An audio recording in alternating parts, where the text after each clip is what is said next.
Bonjour. Dans ce deuxième chapitre, je vais vous parler de ce que j'appelle la gestion du temps simple. Le temps est une fonction très importante en automatisme. On a souvent besoin de faire des choses pendant un certain temps, de compter une tempo, un décalage, etc.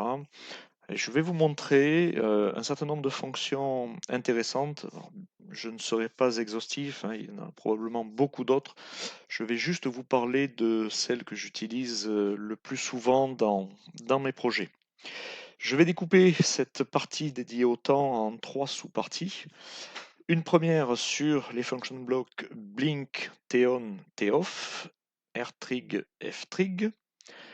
Dans une deuxième sous-partie, je vous parlerai des timers qui sont à rapprocher des timers que l'on trouve sur les microcontrôleurs. Voilà, si vous me connaissez, vous savez que je viens du temps réel embarqué du monde des microcontrôleurs et c'est quelque chose que j'utilise beaucoup parce que je le connais, parce que je suis à l'aise. Dans la troisième sous-partie, je vous parlerai de la gestion de la date et de l'heure. Là aussi, quand on fait des recettes, quand on a besoin de mettre à jour une machine, quand on a besoin de faire des opérations à une heure bien particulière, eh bien, il peut être pratique de savoir où trouver ces informations-là dans le contrôleur. Démarrons tout de suite par ces 5 function blocks et je vais volontairement repartir d'un programme vide pour repartir de la page blanche. C'est très pratique quand on a besoin de travailler une fonction bien particulière, de partir d'un projet vide, de faire ce qu'on appelle en programmation un test unitaire, c'est-à-dire ne tester qu'une fonction à la fois, déportée de son contexte, de son environnement, pour ne pas risquer d'être pollué par d'autres causes de difficultés ou de problèmes. Alors, j'ai relancé Machine Expert, je vais, à mon habitude, créer un nouveau projet dans le répertoire X. Alors, je vais l'appeler programme 12. Programme 12, je suis bien dans X. Ce sera un projet en langage structuré. Default project pour LMC Echo. OK.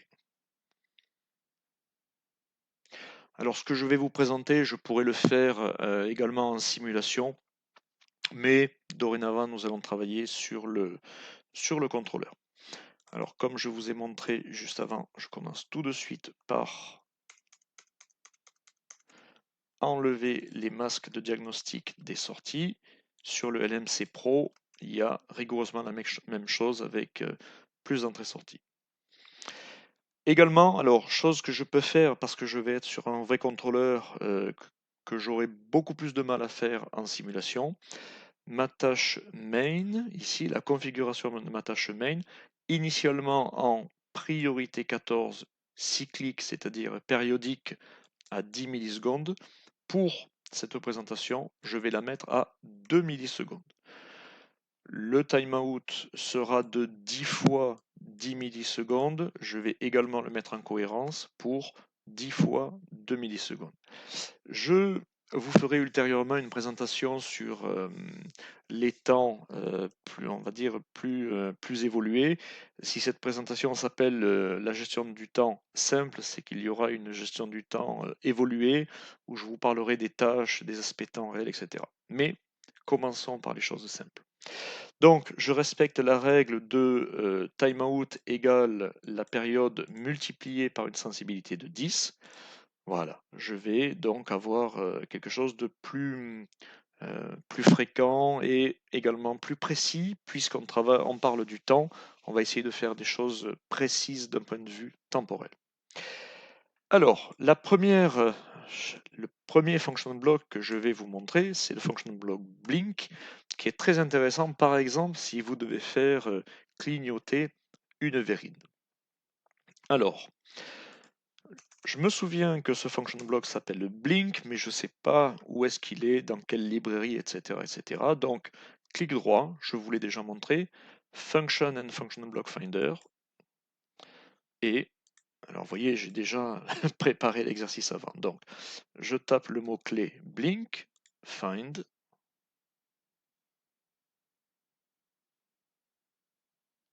Je peux utiliser au passage hein, le caractère étoile ou point d'exclamation pour des wildcards, des caractères blancs.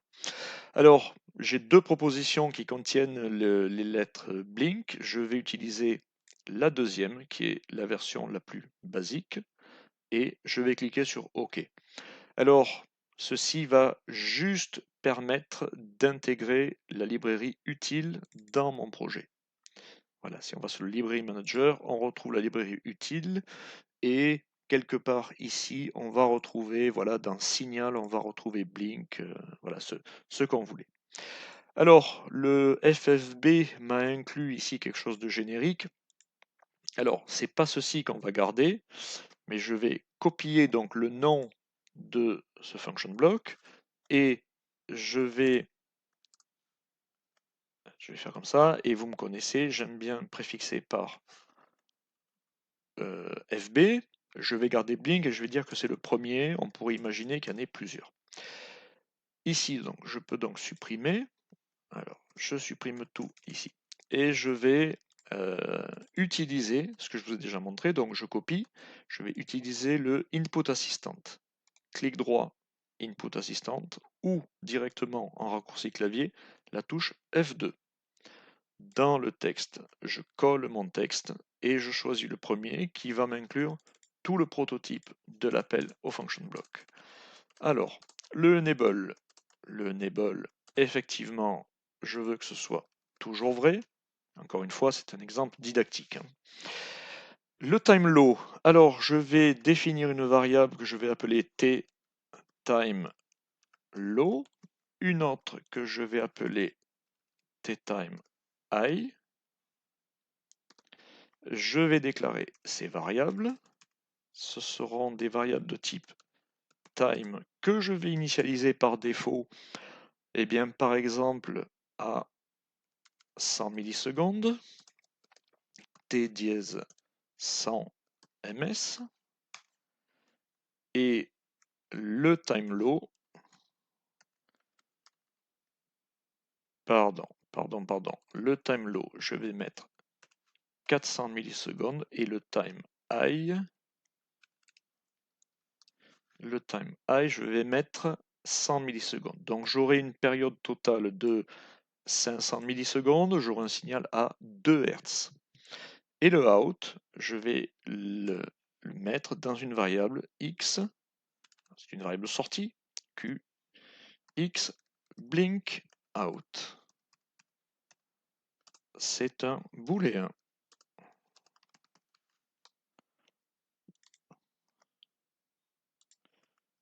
Voilà.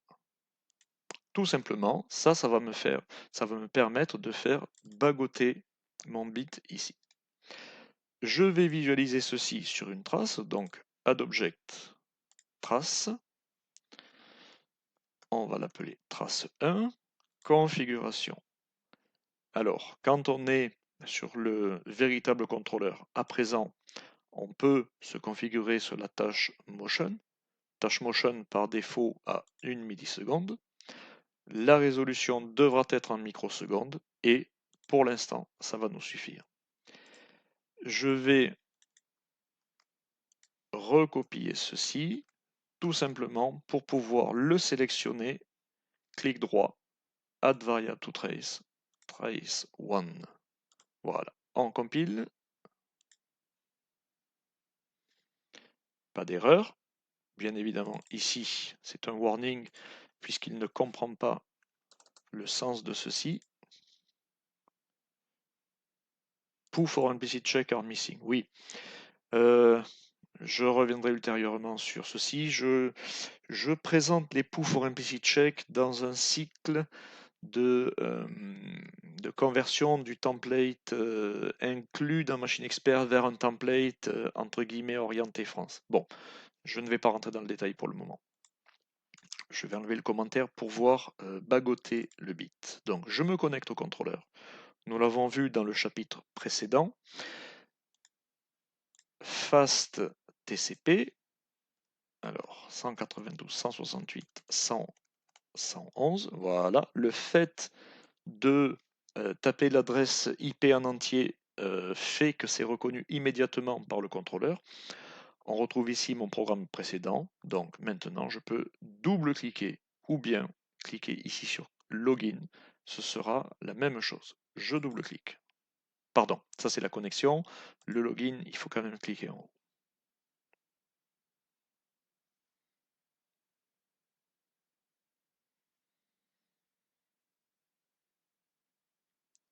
Alors, la connexion ne s'est pas faite. Pourquoi?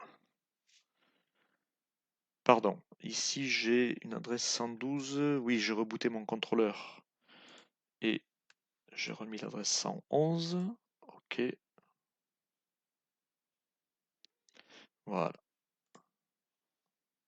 Ok, test, c'est bon. Et maintenant, connecter. Voilà, Alt F. Le programme est nouveau. Download, oui.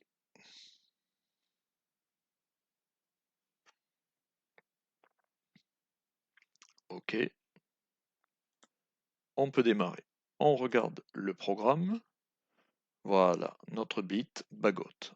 Si on regarde la trace, download, voilà, exactement ce que l'on voulait. On a un signal qui fonctionne seul. On peut rajouter un bit, donc une entrée IX enable. Alors le enable, on va le piloter pour ici. Voilà, et on va le mettre là pour pouvoir le changer. Ok. On va regarder la trace. Alors le enable est à faux, donc c'est normal qu'on ne voit rien. On le passe à true.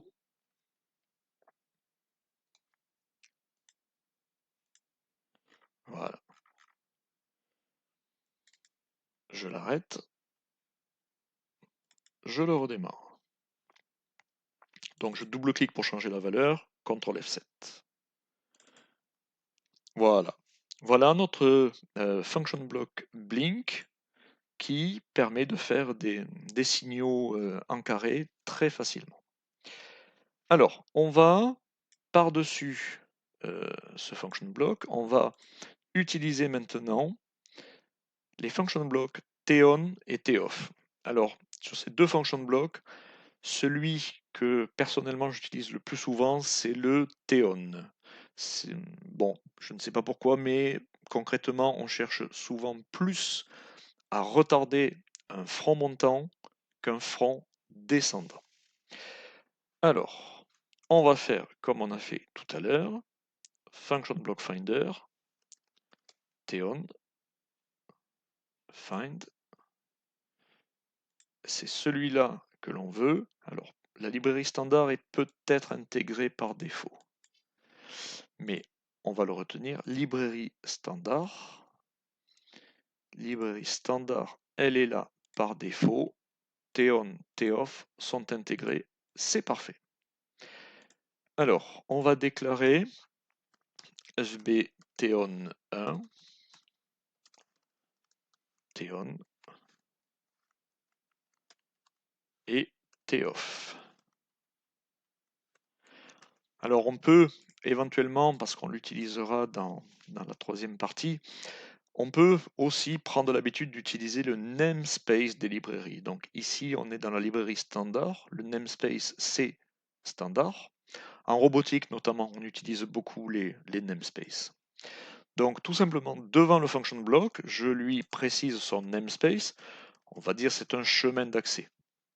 Voilà. Et là, ça me permet aussi d'avoir eh bien, tous les function blocks que dispose la librairie. Je fais la même chose. Pourquoi on utilise les namespaces? Parce qu'on pourrait imaginer d'avoir deux function blocks qui ont le même nom dans des librairies différentes et ça permettrait de choisir celui qu'on veut utiliser. Ici, ça tombe bien, on n'a qu'une librairie qui a le function block Theon. Tout du moins, on n'en a qu'une d'intégrée dans le librairie manager qui a un function block qui s'appelle Theon, donc on n'a pas de problème.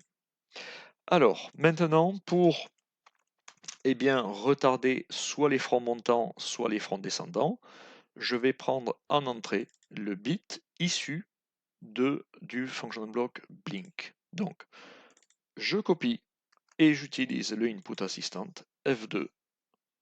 Je colle le texte, OK. Alors, l'entrée, comme on a dit, ça va être la sortie du function block de blink. Le retard, alors là, je ne vais pas mettre une variable. On a compris comment fonctionnaient les variables. Directement et en dur, je vais écrire T dièse.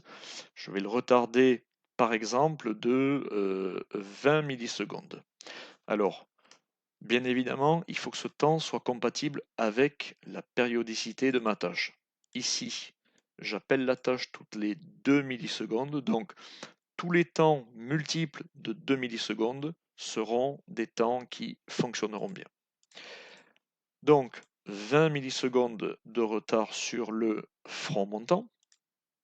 On va créer une variable, alors, QX, on va l'appeler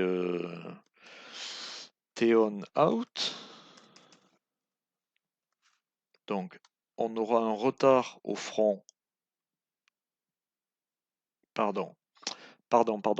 Je vais un petit peu trop vite. Oui, il faut d'abord que je parle de RTrig et FTrig. Excusez-moi, je suis allé trop vite. Bon, c'est pas grave, on les aura pour tout à l'heure. On va le garder comme ça, on va le mettre en commentaire.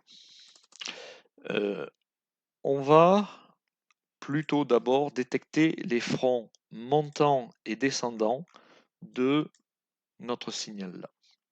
Donc, une détection de front montant, c'est FTrig et RTrig. Alors, clic droit, input, function and function block finder, je vais rechercher trig et je vais trouver, voilà, les deux qui m'intéressent, qui sont dans la librairie standard. Très bien, c'est cela que je veux.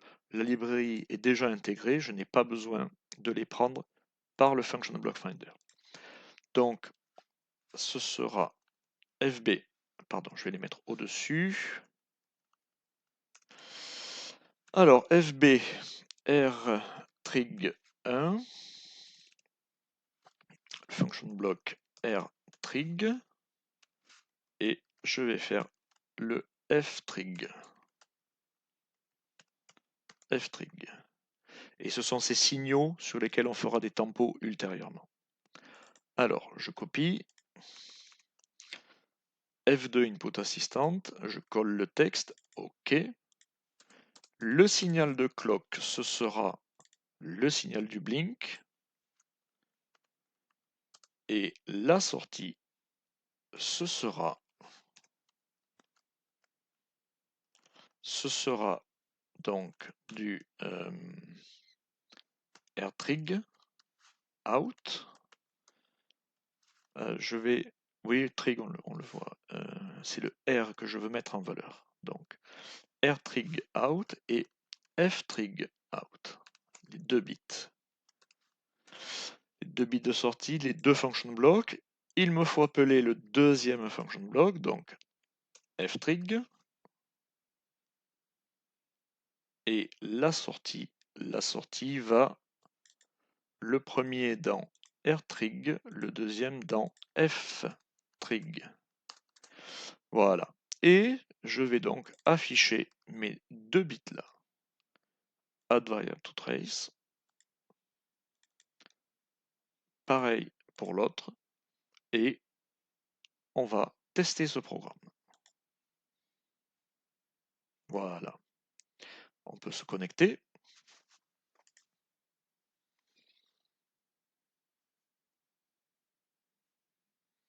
Login en run. Hein. On n'a pas de modification majeure. On met à jour la trace. Très bien. C'est exactement ce qu'on voulait voir.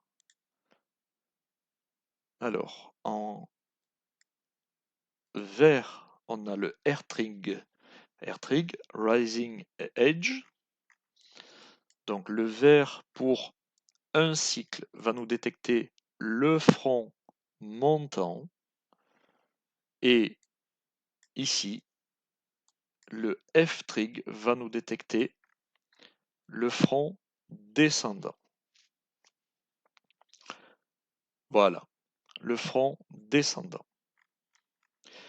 Alors, je suis en train de réaliser que pour les tempos, j'avais pas forcément besoin de passer par les AirTrig. Bon, ben c'est c'est l'émotion de la capture vidéo, voilà. Mais c'est pas grave du tout, on peut finalement le faire dans l'ordre qui nous intéresse. Donc là, on a vu les AirTrig. On revient sur le T-on, le T-off. Donc ici, je fais le T-on, ça va être un retard sur le front montant, on, et le T-off sera un retard sur le front descendant. Donc T-off qui ira dans le signal, ici T-on, ici T-off. On va bien évidemment ajouter ces variables à la trace. T-on, T-off. Les couleurs sont encore des couleurs lisibles, très bien.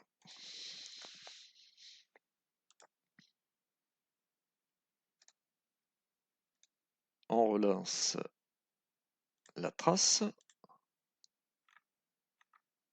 Voilà. Alors, qu'est-ce qu'on voit sur cette trace? On va rendre invisible ceci. On va zoomer. Donc, le premier, ici, c'est le T-on. Souvenons-nous, on a configuré 20 millisecondes de retard pour chacun. On changera cette valeur après. Donc, le T-on a bien, je vais afficher les curseurs, a bien un retard de 20 millisecondes sur le front montant. Delta égale 21. Alors, si je zoome un petit peu, j'aurai plus de précision. Voilà. Donc là, on a bien un delta de 20 millisecondes sur le front montant. Le front descendant, il est synchrone. Et pour le T-off, je vais lui donner une couleur plus visible. Le T-off, lui, il est synchrone au front montant et il est retardé au front descendant. Voilà, alors pour bien dissocier les deux, le T-off, je vais le configurer à 50 millisecondes. On verra une différence très franche. Donc sur le T-off, OK, OK.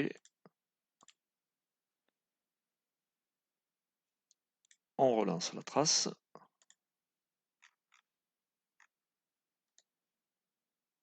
Stop trace. Voilà.